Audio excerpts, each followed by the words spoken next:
وہ در جس کو 40 لوگ مل کر ہلاتے تھے، اس در کو مولا علی نے اپنی 2 انگلیوں سے اکھاڑا، اس کا آدھا حصہ فضا میں پھینک دیا اور آدھا حصہ اپنی 2 انگلیوں پہ بلند کر لیا۔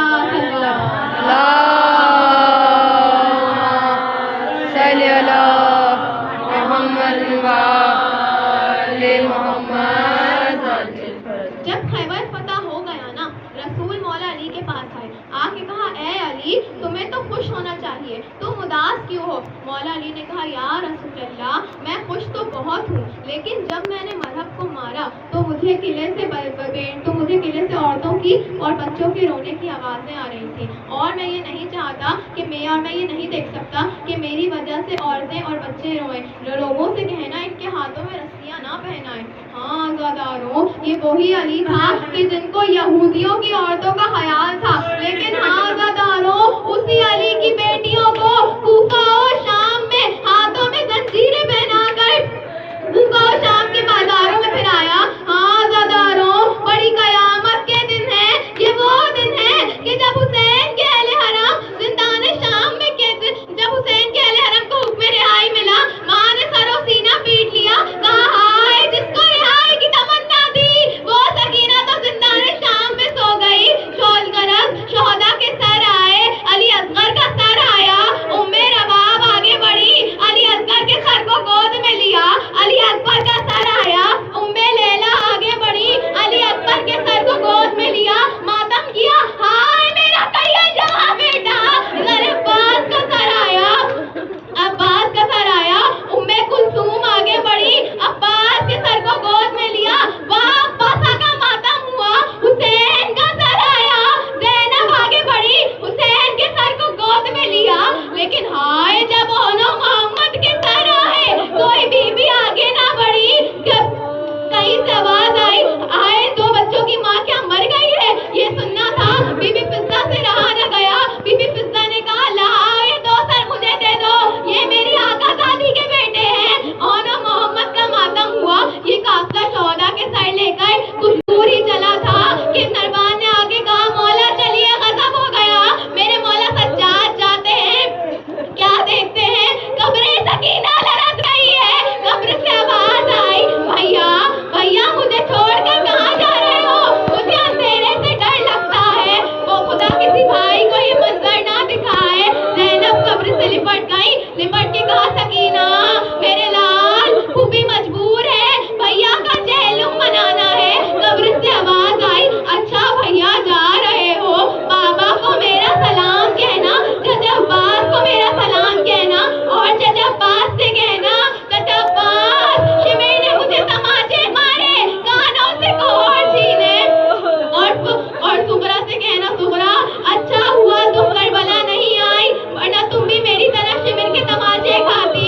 یہ قافلہ قبر سکینہ کو الوداع کر کر کربلا کی جانب روانہ ہوا۔ یہ وہ وقت تھا کہ جب جابر بن عبداللہ قبر حسین کی زیارت کے لیے آئے تھے، قبر سے لپٹے ہوئے تھے کہ قافلے کی آہٹ سنی۔ جابر بن عبداللہ نے اپنے غلام سے کہا جاؤ جا کر دیکھو، اگر اس قافلے میں میرا مولا سید سجاد ہوگا تو میں تجھے آزاد کر دوں گا۔ غلام جا کے دیکھتا ہے تو قافلے میں ایک ہی مرد ہوتا ہے، واپس آگے کہتا ہے مولا یہ تو آپ کے مولا سید سجاد کہیں سے نہیں لگتے، ان کی کمر تو جھکی ہوئی ہے، ان کی داڑھی اور بال سفید ہے، یہ 24 برس کے جوان نہیں بلکہ 70 برس کے بزرگ لگتے ہیں، جب مولا سجاد کی نظر جابر بن عبداللہ کے چہرے پر پڑی، لپٹ کے کہا ہائے جابر میرے چچا عباس مارے گئے، ہائے جابر میرے بابا حسین مارے گئے، ہائے جابر میری سکینہ زندان شام میں سو گئی، ہائے جابر میرے علی اکبر نے تیر کھایا، ہائے جابر میرے علی اکبر کے کلیجے میں سنا لگی۔ جابر بن عبداللہ نے تڑپ کے کہا ہائے میرا مظلوم مولا، کتنی قیامت کا منظر دیکھا آپ نے۔ مولا جابر بن عبداللہ سے مولا سجاد نے کہا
جب عباس